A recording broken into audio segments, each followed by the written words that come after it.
NEET paper leak મુદ્દે દેશભરમાં રાજકારણ ગરમાયું છે। દિલ્હીમાં વડાપ્રધાનના આવાસની બહાર રાહુલ ગાંધીના ધરણા બાદ હવે ગુજરાતમાં પણ કોંગ્રેસ અને ભાજપ આમને સામને આવી ગયા છે। અમદાવાદમાં કોંગ્રેસના વિરોધ પ્રદર્શન દરમિયાન પોલીસ સાથે ઘર્ષણ થયું તો બીજી તરફ ભાજપે પણ કોંગ્રેસ ભવન સુધી કૂચ કરી રાહુલ ગાંધી સામે ઉગ્ર વિરોધ નોંધાવ્યો। સમગ્ર ઘટનાની વાત કરીએ તો નીટ પેપર લીક મુદ્દે કોંગ્રેસે આજે અમદાવાદમાં સરકાર સામે જંગ છેડ્યો। રાજીવ ગાંધી ભવનથી શરૂ થયેલી રેલી હજુ 4 રસ્તા સુધી પહોંચી જ હતી, ત્યાં પોલીસ દ્વારા તેમને રોકવાનો પ્રયાસ કરવામાં આવ્યો હતો। તો આ દરમિયાન કોંગ્રેસના કાર્યકરો અને પોલીસ વચ્ચે ધક્કા મૂકી અને ઘર્ષણના દ્રશ્ય પણ જોવા મળ્યા હતા। તો બીજી તરફ ભાજપ પણ કોંગ્રેસના આંદોલન સામે આક્રમક બન્યું। દેશભરમાં વિવિધ સ્થળોએ ભાજપના કાર્યકરોએ રાહુલ ગાંધી વિરોધ પ્રદર્શન કર્યા। અમદાવાદમાં ભાજપના પ્રદેશ પ્રમુખ જગદીશ વિશ્વકર્માના નેતૃત્વમાં મોટી સંખ્યામાં ભાજપના કાર્યકરો કોંગ્રેસ ભવન પહોંચ્યા હતા। હાથમાં પોસ્ટર્સ, બેનર્સ સાથે ભાજપના કાર્યકરોએ કોંગ્રેસ અને રાહુલ ગાંધી વિરુદ્ધ સૂત્રોચ્ચાર કર્યા। જગદીશ વિશ્વકર્માએ કોંગ્રેસ પર પ્રહાર કરતા જણાવ્યું કે દેશની 140 કરોડની જનતા અને દેશના યુવાન કોંગ્રેસને ક્યારેય માફ નહીં કરે। સંસદમાં નીટ મુદ્દે ચર્ચા કરવા આમંત્રણ આપવામાં આવ્યું હતું, પરંતુ ચર્ચા કરવાના બદલે રાહુલ ગાંધી દેશના યુવાનોને ભ્રમિત કરી રહ્યા છે। કોંગ્રેસ સમગ્ર દેશમાં અરાજકતા ફેલાવવાનું કામ કરી રહી છે, તે પ્રકારના આરોપ છે તે ભાજપ દ્વારા લગાવવામાં આવ્યા હતા। શું આરોપ લગાવ્યા હતા ભાજપના નેતાઓએ, શું કહ્યું છે તે સાંભળો।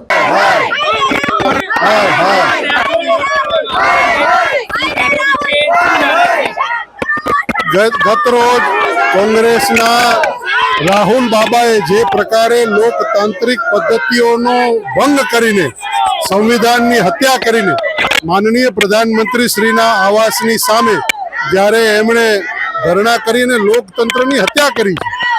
પ્રધાનમંત્રી શ્રીનું પદ એ ગરિમામય પદ છે, સંવિધાનિક પદ છે, બંધારણીય પદ છે, અને જ્યારે માનનીય પ્રધાનમંત્રી શ્રીએ સાર્વજનિક સ્વરૂપથી પોતે એવું કહ્યું છે કે અમે ચર્ચા કરવા માટે તમામ રીતે તૈયાર છીએ।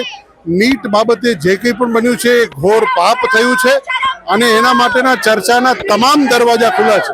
તર્કથી ચર્ચા કરવા માટેની તૈયારી બતાવી છે, એમ છતાં કોંગ્રેસ પાસે અરાજકતા સિવાય કશું છે નહીં।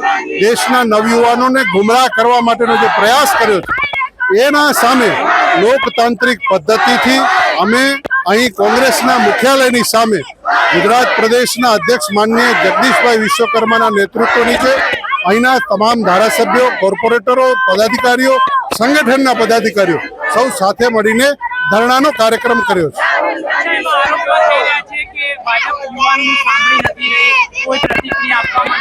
કોંગ્રેસને માત્ર જૂઠું બોલવું છે, કોંગ્રેસ અરાજકતા ફેલાવીને ગુમરાહ કરી રહી છે। પ્રધાનમંત્રીએ સાર્વજનિક રૂપથી એવું કીધું છે કે અમે બધાને સાંભળવા માટે તૈયાર છીએ, બધાની ચર્ચા કરવા તૈયાર છીએ। લોક સંસદની અંદર બધી જ બાબતો માટેના દરવાજા ખુલ્લા છે। પહેલા દિવસે પણ એમણે કહ્યું છે કે તર્કથી જે કંઈ પણ વાત મૂકવામાં આવે એના માટેનો જવાબ આપવા માટેની તૈયારી બતાવી છે, પરંતુ કોંગ્રેસ પાસે આવું કશું છે નહીં, એટલે માત્ર મુદ્દા બનાવીને નવયુવાનને ગુમરાહ કરવા માટે આ પ્રકારની અરાજકતા ફેલાવી।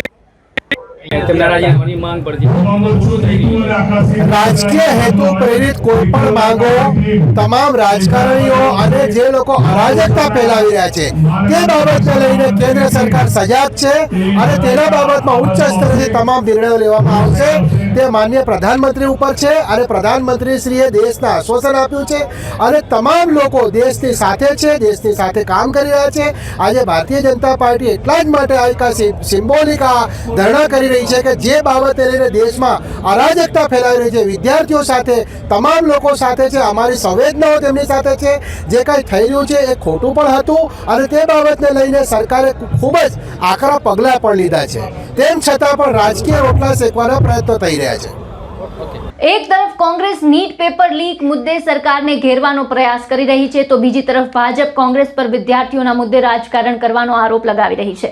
પરિણામે અમદાવાદમાં બંને પક્ષો વચ્ચે રાજકીય તણાવ સ્પષ્ટ જોવા મળ્યો। હવે નીટ પેપર લીકનો મુદ્દો માત્ર વિદ્યાર્થીઓના ભવિષ્ય પૂરતો સીમિત નથી રહ્યો, પરંતુ તે રાજકીય ઘર્ષણનું કેન્દ્ર પણ બની ગયો છે। હવે આગામી દિવસોમાં આ મુદ્દે રાજકારણ વધુ તેજ બને તેવી પૂરી શક્યતા નકારી શકાય નહીં। અમદાવાદમાં કોંગ્રેસનો વિરોધ પ્રદર્શન અને ભાજપના સામસામેના વિરોધ વચ્ચે નીટ મુદ્દે રાજકીય ગરમાવો વધી ગયો છે। હવે જોવાનું એ રહેશે કે આ મુદ્દે સરકાર અને વિરોધ પક્ષ વચ્ચેની ટક્કર આગામી દિવસોમાં કયું સ્વરૂપ ધારણ કરે છે। તો આ સમગ્ર ઘટનાને લઈને આપના શું વિચાર છે, આપના અભિપ્રાય અમને કમેન્ટ બોક્સમાં જણાવો અને તમામ ન્યૂઝ અપડેટ માટે અમારી સાથે જોડાયેલા રહો.